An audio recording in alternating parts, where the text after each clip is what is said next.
Assalamualaikum warahmatullahi wabarakatuh. Perkenalkan, nama saya Arsyad Aminullah dengan NIM 23308110008. Saya dari Prodi Administrasi Bisnis. Di sini saya akan menjelaskan tentang menjaga semangat nasionalisme dan tantangannya di era globalisasi. Baiklah. Bangsa Indonesia sebagai negara tidak bisa menghindari tantangan globalisasi. Tapi dengan berpegang pada Pancasila sebagai panduannya, prinsip Indonesia akan dapat mempertahankan identitas dan eksistensinya. Berikutnya adalah beberapa cara untuk mempertahankan kebudayaan Indonesia agar tidak terpengaruh oleh kebudayaan asing yang bersifat negatif. Yang pertama itu ada menumbuhkan semangat nasionalisme yang tangguh, misal semangat mencintai produk dan budaya dalam negeri. Kedua, menanamkan dan mengamalkan nilai-nilai Pancasila dengan sebaik-baiknya. Ketiga, menanamkan dan melaksanakan ajaran agama dengan sebaik-baiknya. Keempat, selektif terhadap kebudayaan asing yang masuk ke Indonesia. Yang kelima, mempertahankan jati diri bangsa agar tidak luntur. Dengan begitu, masyarakat dapat bertindak bijaksana dalam menentukan sikap agar jati diri serta kepribadian bangsa tidak luntur karena adanya budaya asing yang masuk ke Indonesia khususnya. Pancasila sejak zaman Orde Baru sampai sekarang ini dianggap sepele oleh masyarakat. Hal ini disebabkan karena penyimpangan yang dilakukan oleh pemerintah dan pelanggaran nilai-nilai dari Pancasila. Bentuk-bentuk penyimpangan dimuat dari beberapa aspek, mulai dari pemerintah, departemen, masyarakat, dan suatu organisasi. Aspek penyimpangan terbesar dan yang paling sulit untuk dibasmi adalah masalah KKN, korupsi, kolusi, dan nepotisme. KKN dilakukan karena krisis nasionalisme dalam bangsa Indonesia dan turunnya nilai moral serta etika yang menyeleweng dari kaidah Pancasila yang baik dan benar. Nasionalisme menjadi tidak relevan lagi. Dalam bangsa yang baik seharusnya dapat memfilterisasi baik buruknya suatu aktivitas serta dapat menggolongkan sebuah kepentingan dari kepentingan pribadi dan golongan. Dengan kata lain, tidak boleh melanggar nilai-nilai yang terdapat pada Pancasila. Namun dalam mengimplementasikan di kehidupan sehari-hari, mencegah sikap dari suatu penggolongan belum dapat terrealisasikan. Dalam kata lain, mengutamakan kepentingan bersama sangat susah dan hampir dikatakan mustahil untuk dihapuskan karena masalah pribadi, hubungan pertemanan, relasi, dan hubungan darah merupakan hubungan yang erat dan bahkan mengalahkan rasa nasionalisme terhadap bangsa Indonesia. Istilah nasionalisme yang telah diserap ke dalam bahasa Indonesia memiliki dua pengertian. Untuk paham ajaran, untuk mencintai bangsa dan negara sendiri, dan kesadaran keanggotaan dalam suatu bangsa yang secara potensial atau aktual bersama-sama mencapai dan mempertahankan dan mengabadikan identitas, integritas, kemakmuran, dan kekuatan bangsa. Dengan demikian, nasionalisme berarti menyatakan keunggulan suatu kelompok yang didasarkan atas kesamaan bahasa, budaya, dan wilayah. Istilah nasionalisme dan nasional yang berasal dari bahasa Latin yang berarti lahir, kadang nambung tindih dengan istilah yang berasal dari bahasa Yunani etnik, namun istilah yang disebut terakhir ini biasanya digunakan untuk menunjuk kepada kultur, bahasa, keturunan di luar konteks politik. Pancasila yang sejak dahulu diciptakan sebagai dasar negara dan sudah sejak nenek moyang kita digunakan sebagai pandangan hidup, sudah seharusnya dijadikan pedoman bagi bangsa Indonesia dalam kehidupan bernegara, berbangsa, dan bermasyarakat.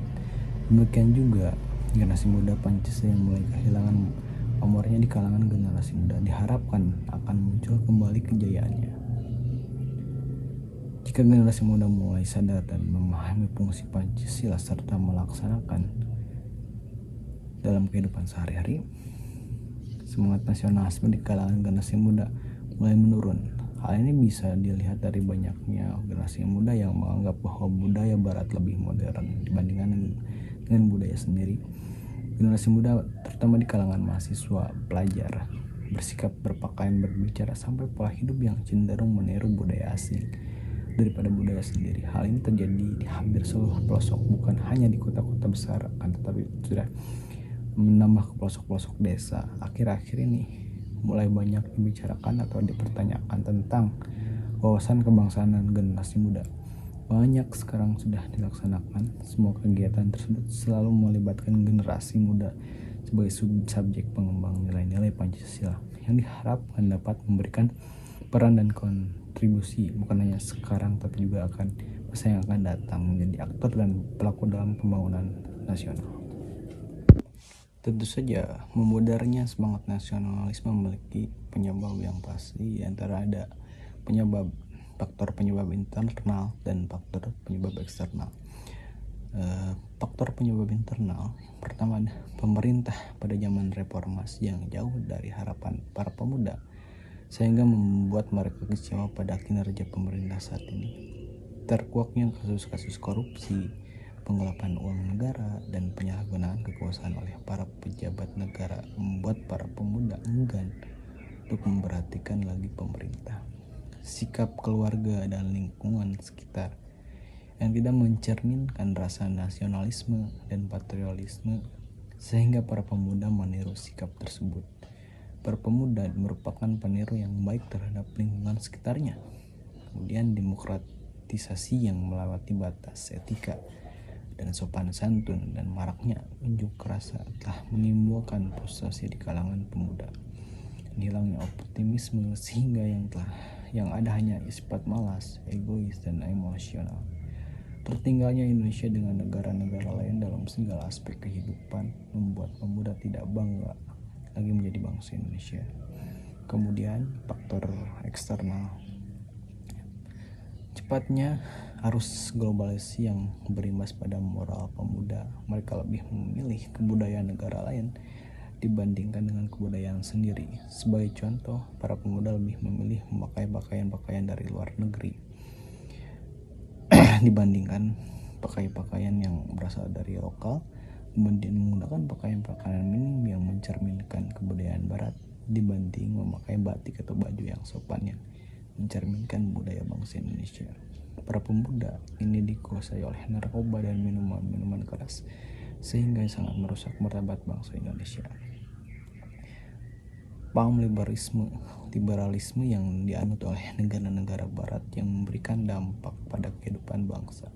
Para pemuda meniru paham liberalisme seperti sikap individualisme yang hanya memikirkan dirinya sendiri tanpa memperhatikan keadaan sekitar dan bersikap acuh tak acuh pada pemerintahan. Semakin hilangnya rasa cinta terhadap produk dalam negeri, sebab sudah semakin banyaknya produk luar negeri, baik berupa makanan, pakaian, dan sebagainya, yang membanjiri dunia di Indonesia, pasar di Indonesia. Masyarakat Indonesia yang cenderung menggunakan produk luar negeri, mereka merasa kalau memakai produk-produk luar negeri dalam negeri akan terlihat kuno, jadul, dan kurang berkualitas. Padahal produk-produk dalam negeri kualitasnya tidak kalah jauh dari produk luar negeri.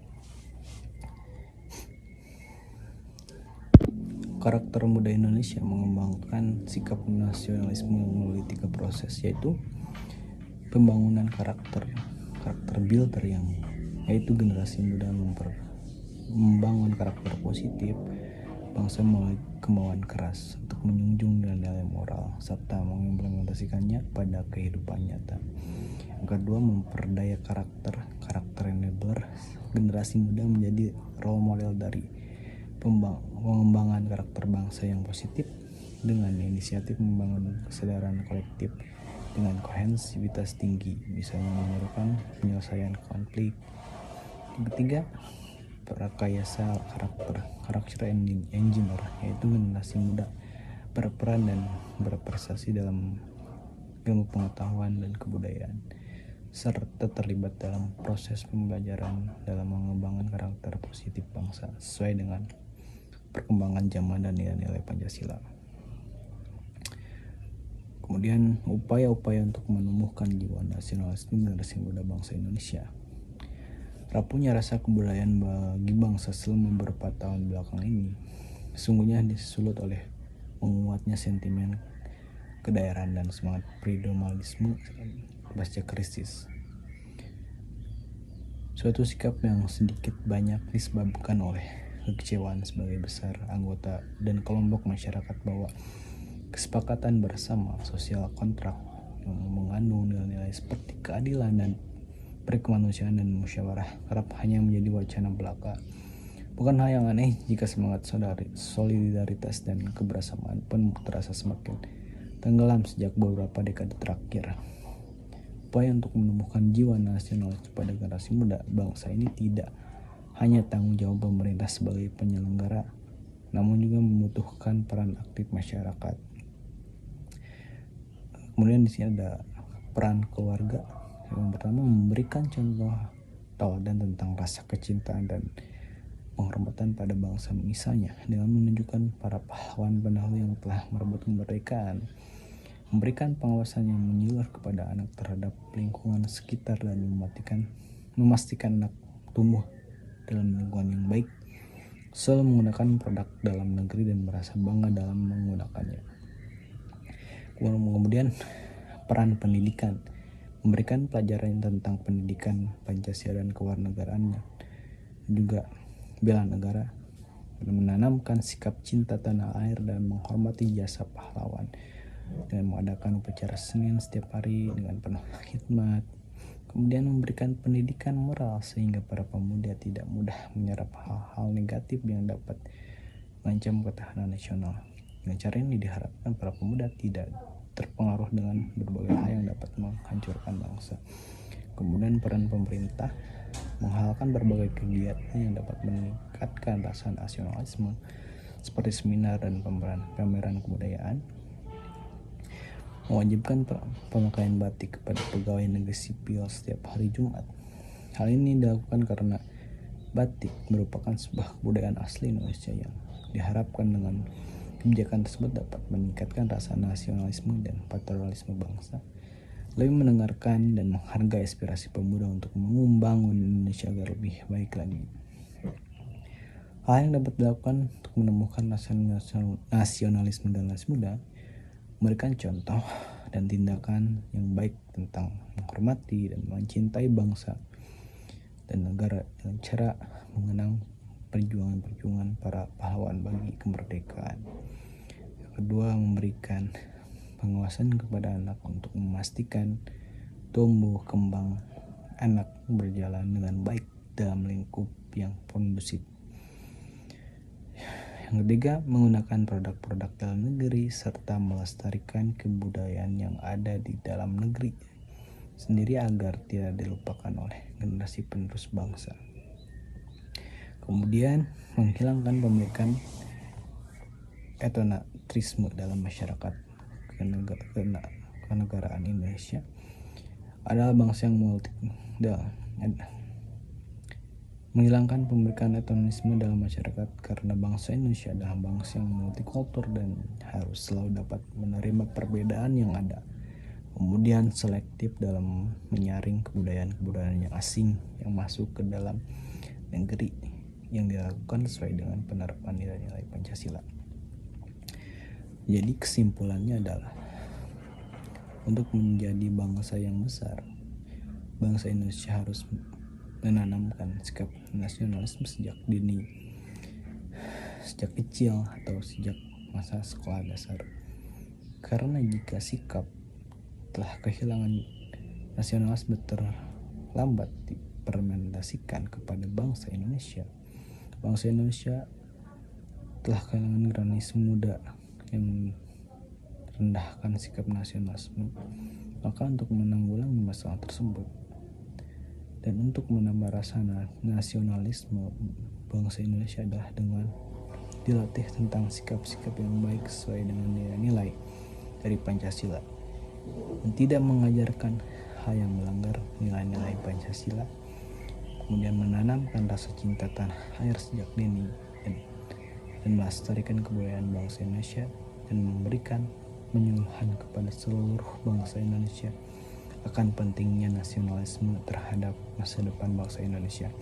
Mungkin hanya sekian yang dapat saya sampaikan terkait bagaimana cara menjaga semangat nasionalisme dan tantangannya di era globalisasi ini.